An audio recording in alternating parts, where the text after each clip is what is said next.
My goal is to learn CW, and I say that with a caveat.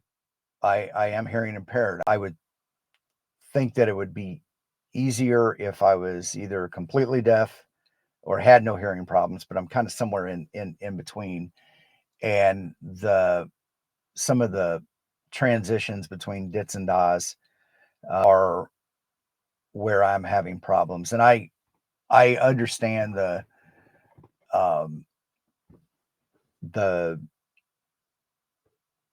concept of learning the the letters as sounds.